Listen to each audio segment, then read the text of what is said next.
Good afternoon to all our members, family members. In this lockdown, I suppose it's a good thing to call you family members because we're all in the same thing.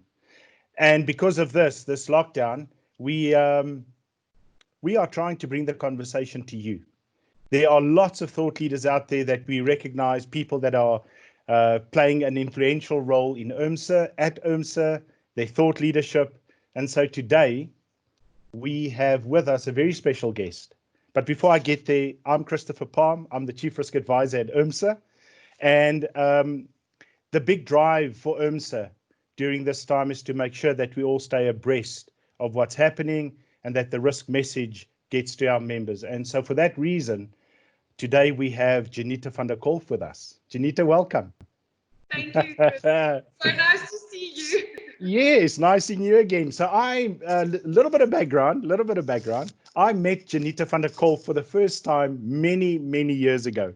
She was fresh out of varsity, working with Mark Victor, I remember, and Mimi. And she was still involved at the university. She was playing netball, I think, and she broke her ankle. Was it right? Did you break your ankle, or was it just seriously sprained? It was from running. So running. right. I was in crutches and I had a moon boot on for 8 weeks. But yeah, well done. Good memory, Chris. So that is the first time that I met you, and you were a youngster fresh out of varsity. And today, Junita, owning her own consulting business, Protean Consulting. She's a thought leader with IRMSA. She's a specialist in resilience, business continuity management, strategy, risk management, a true leader in her field. And not just that, she's also part of the IRMSA Africa Committee. And so for all of that, Junita, thank you and welcome today. And thank you for the time that you're going to share with us, sharing thoughts around resilience and the whole idea, more specifically, using scenario planning to redefine strategy. What a topic. Yes. And something like I'm thoroughly enjoying right now. I think a lot of organizations is really re-looking at their strategies and in the face of COVID and how to respond to that. So yeah, but thank you for that introduction. I don't feel like I deserved any of that. No, indeed. So without further ado, let me kick off. Why now? Why at this time do organizations need to prioritize revisiting their strategies? Chris, I think it has been a long time coming. So scenario planning, traditionally, it was viewed as something that we need to do every 3 to 5 years when we relook at our strategy. And it was fine at the time, but I think leading up to COVID and pre-COVID, I'm going to call it pre-COVID and then now facing COVID. So pre-COVID, we have seen a massive increase in the change and uncertainty that we're facing. So the interconnectedness of the world and the interconnectedness, I call it ecosystems. So essentially, we're becoming part of ecosystems and business is part of ecosystems. And with that view, the rates of innovation and technology, regulatory change, trying to keep up with that. So I think leading up to COVID, there was already a lot of reasons why we needed to relook at our strategies and become more agile and resilient businesses. But then COVID happened, and I think it really put a magnifying glass on uncertainty and what we faced with today and how we respond to that as business and also as government. So I don't want to exclude that when I talk about business. So I think COVID has really just put a magnifying glass on it. There's so much focus on it, and what I've seen through experience and working with clients now is that when we do scenario planning, it almost removes us a little bit from our businesses and it says what is possible, looking at the various scenarios, and then from there saying, okay, but we need to take all these things into account when planning our strategy. So I really think COVID has just really accelerated the fact and the importance of doing scenario planning and redefining our strategies. So I'm hearing you say that strategies before COVID and strategies after COVID should look very different because different context. How will scenario planning then help us in the strategic review? So I think something I've seen with a lot of executives and leadership, and that quite surprised me every time I walk in and I have a discussion with leadership, is the fact that the discussion at that level is still very operational.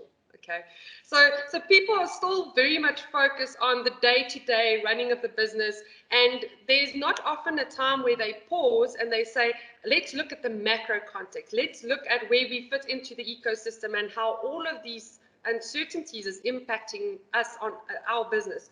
So I think if the one thing that I see scenario planning assist with, it is to elevate leadership from the operational conversations that they used to have to a more strategic mindset, because all of a sudden it's not just about what's happening inside of our business, but also the impact of all these external factors and how that impacts our business. So I think number one, I think that would be a big benefit of doing scenario planning.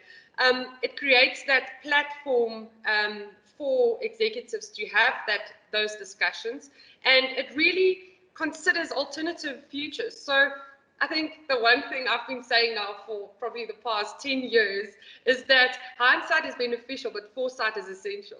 And and prior to COVID, people would look at you and say, but what are you even on about? What are you talking about? And no, now during COVID, all of a sudden people realize the importance of considering various different scenarios and various different futures, if I can say it like that. So when you look at these different scenarios, you really put on a different lens every time, and you look at your business and you look at the impact of all these uncertainties for that particular scenario. And I also think that in doing that, you're creating a more agile and a more resilient strategy. And I think that's what business needs to do.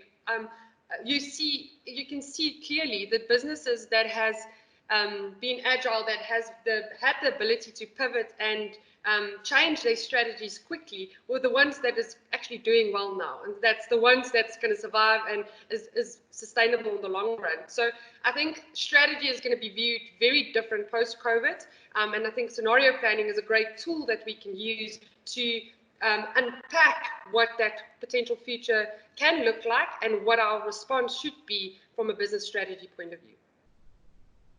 So we've been, from an IRMSA perspective, you used the word alternative futures twice or three times in your answering the question.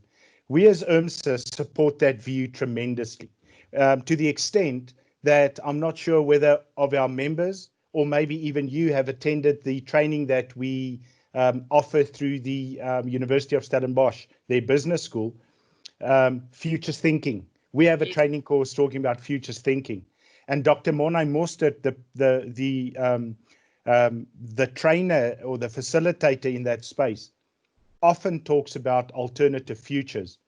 And the point, leading on to my next question, the point, or the reason rather, why we as IRMSA thought that this is appropriate to bring this skill in is because naturally it doesn't sit within the risk management space.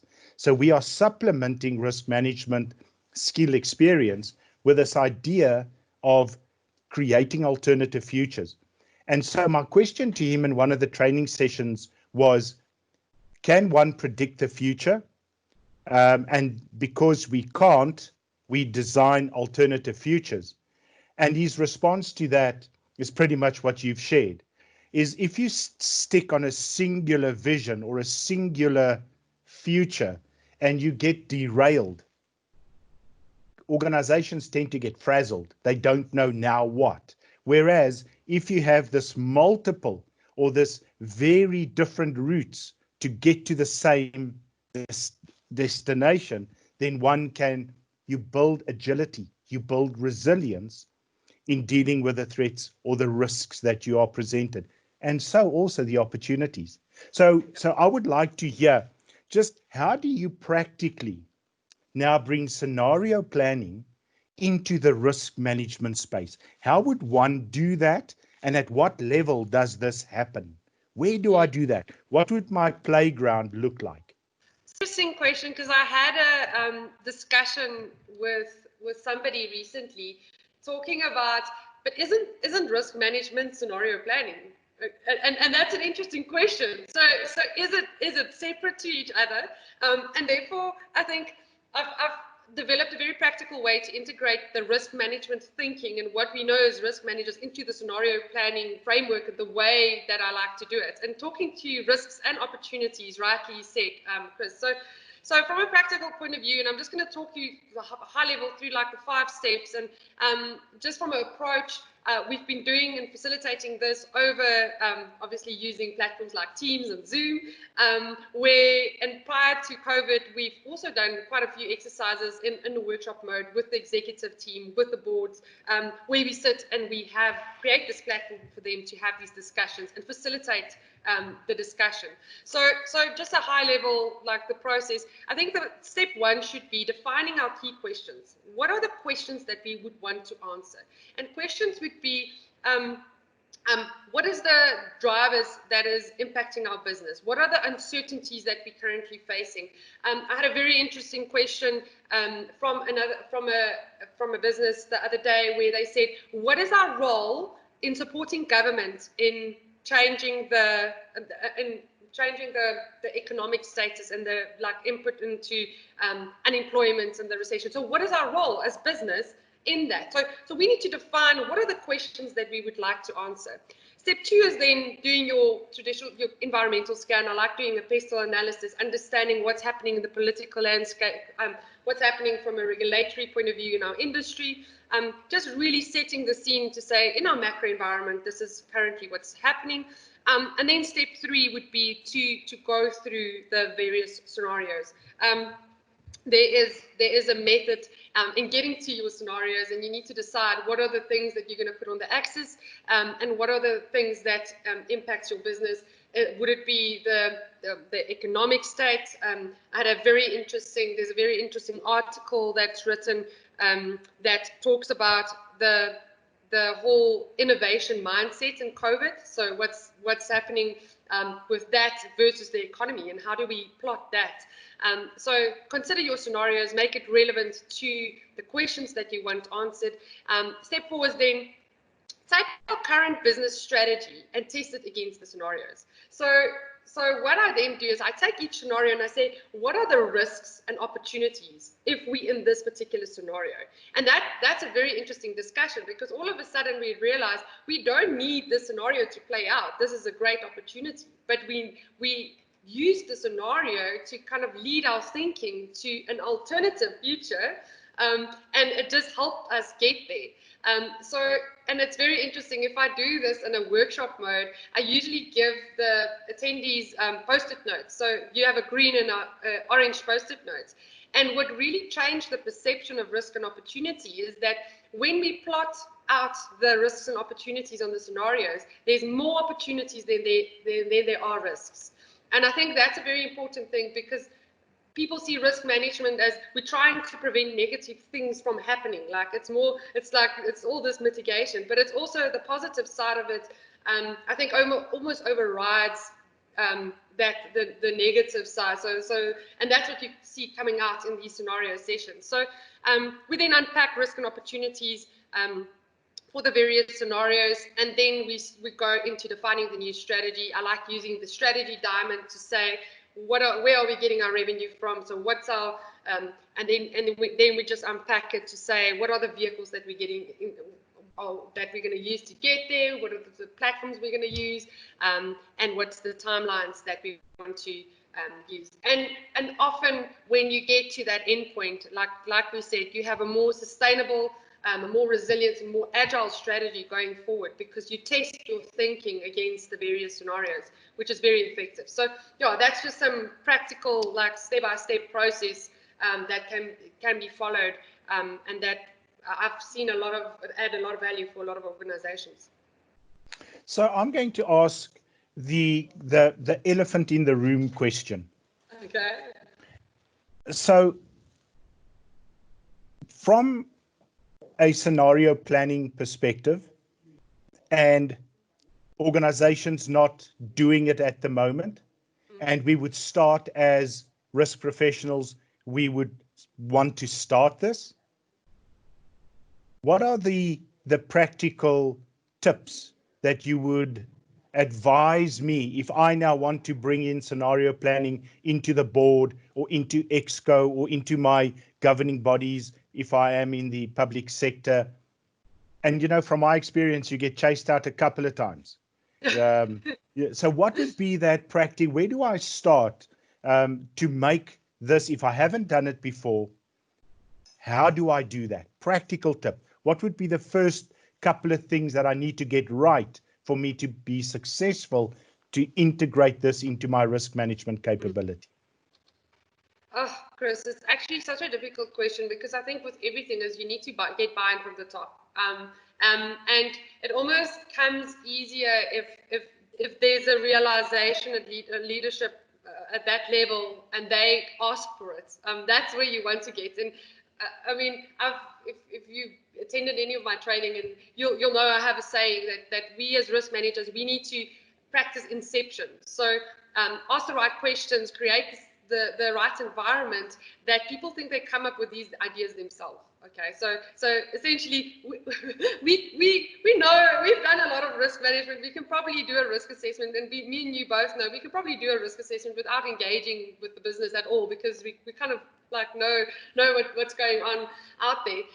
But it's when people come up with it themselves, they own it, and that's often where like the buy-in lies. So I think buy-in and lobbying it, the idea with leadership would be an important part because I think not a lot of people know what scenario planning is and the benefits of doing scenario planning and using it as a strategic enabler and using it to redefine our strategy and make us more agile. So I think like that awareness needs to be created as number one. As a risk professional, I think there is quite a few books that you can go read. So Clem Sutton, Chantal Ilbery, they do quite a bit they've also written quite a few books. So The Mind of the Fox would be my first stop if I had an interest in upskilling myself in scenario planning. And I think it's a great skill for any risk manager to actually go into and do a bit of research on scenario planning. I also had a podcast interview with Chantal Ilbery the other day, which was really interesting to get her views on scenario planning during COVID and how it can be utilized and the benefits of it. So I would really, as a risk manager, educate myself. I know we've done some e-learning courses, and I know IRMSA is looking at rolling that out as well, which is really great. And I think it's going to really be empowering for the risk fraternity to just also upskill and get to know the benefits and how scenario planning can be used. I want to share with you some of my experiences in the recent past, and then just hear your take on it. The upskilling, I think, is critical. I think the idea that we appear in front of our boards, let me be more generic, in front of our leadership, and we iffy on our own skill, we iffy on our own understanding. So the first thing would be to build a level of expertise in the scenario planning space and to be convincing when one delivers this initiative. I think the time has probably come for us to build that skills base. So I think that's what I hear you say. The first thing, the idea, the Dr. Mornay Moster training on futures, Chantal Ilbery, Clem Sutton. There are a couple of other people that do scenario planning, but for us to become not experts, but that we can play with the clay and not just look at it and want to push something forward in a PowerPoint presentation. The second thing that I want to test with you is this whole idea that scenarios get built in the beginning of the year. Hopefully, when we do a strategic breakaway, we are fortunate enough to be invited to play there. We present the quadrants, and then that's pretty much like risk appetite and tolerance. That's where it stays. We don't actually embed that within the way that we do risk management. That was the second point I wanted to test with you. And then the last and the third point, or the third and the last point rather, is to make this part of our updates when we talk to our boards and Exco, to continuously reflect on how the risk profile supports that alternative futures, those alternative futures, to see where our inertia or momentum is taking us, so that we can have that view. And I think then the fourth point that I would leave you with just to hear is, if we can do that, we will create a level of conversation at leadership level that would blow your hair back. Yeah. What would your closing comments on that be? Okay, I'm going to try and do it in the same sequence, because that was quite a mouthful. So number one, I want to agree with you that we need to upskill ourselves. But when we do that, simplicity is everything. People don't buy into things that they don't understand. So I feel like often we overcomplicate everything. So my biggest challenge, and I've really challenged my team and every single thing I take on this year, is to say, does it make sense, number one? And number two is it going to add value to the business? Because we need to make ourselves relevant. Christopher, and I agree with you. I think a lot of risk managers, we're so set in our traditional ways and our traditional roles, and we need to break that mold and say, but what am I doing differently? What am I bringing to the board or to the leadership that is different and that is assisting them and helping them make decisions? So that's our responsibility. And I think it's very important that we continuously challenge ourselves. And every single time I put a presentation together, every single slide, I question and I say, is this going to add value? Because I'm not, and that's the thing, I don't want to just put something in front of them because that's the way it's been done before. So that's number one. Number two is that as facilitators, and I actually researched the word a few years back because I was like, what does it mean to facilitate? So to facilitate actually means to make it easier. So our role is not to have all the answers. And a lot of people get very intimidated by leadership, and that they're so scared that they won't have the answer to the questions. So yes, you can read up and you can educate yourself, but your role is there to facilitate the discussion, so to make it easier for them and to support them. Okay, so I think the facilitation role is extremely important when you do any risk or scenario planning or whatever the case might be. So that's on that. You talk about we do this and then what? Very important that we need to challenge our culture. So is our culture and our organization going to support the strategy that we've decided on? Okay. Is our structure of the organization going to support the implementation of the strategy? So is our structure still relevant if we changed our strategy and redefined our strategy? And I'm going to use an example like the use of technology. Okay. I think a lot of roles has changed, but we haven't, so the strategy has changed. Yes, we're going to go online, okay? But have we really looked at our business and say, but how do our business structure, our culture support that strategy? And that's just a very simple example. And then obviously the measurement and the management of that. Interesting, this whole work from home thing is that how do we look at performance management? Have we acknowledged the fact that needs to change in line with our new strategy, the culture, and then the structure as well? So we really need to relook at those things to ensure that it's actually something that implements and doesn't stop at that workshop with that presentation in that sense. So I think those three things are quite important. When you talk about your risk profile, so something I have done in the past that worked really well, and the reason why I haven't done it more recently, because you would be surprised how little organizations actually have strategic risk registers or strategic risk in the proper sense of the word. Definitely. And so it's often very difficult to test your strategic risk profile against the strategies if you don't have one, okay? So hence the approach I explained earlier. But if there is a strategic risk profile, what I've done before, I tested it with our scenarios. So I would say, these are our strategic risks. When we look at the scenarios, have we covered those risks and opportunities? And if not, where's the gaps? So I really almost stress test the strategic risk profile against the scenarios, which is very effective as well. And then your last comment, I don't remember. I don't remember what was the last thing. Yeah, I had such a mouthful with all because I'm so excited about what you've shared, but you've addressed it in your last point. Your last point was linking up the strategic risk profile to where the organization actually wants to go. Yeah. And then continuously assess whether where we want to go is still the right way to go. And I think that's the storyline that I've taken away from you sharing with the members today, is we have to challenge those three, let's call them phases or elements of scenario planning, strategy, risk, and resilience continuously to make sure that we know where we're going is still relevant, and the risks and opportunities in this journey, we are continuously aligning all three of them moving forward.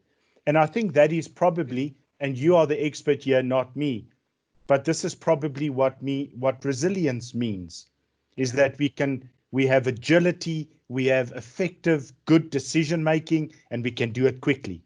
Yes. We can mobilize quickly. Agreed. That was very well summed up. Junita, thank you very much again for your time. I'm sure that all our members, the IRMSA family, risk professionals alike, would benefit and will benefit a lot from your sharing today. Really enjoyed the interview, and I wish you luck. Thank you so much. And yeah, it was great seeing you again. Like, I miss the IRMSA family and our breakfasts and having coffee.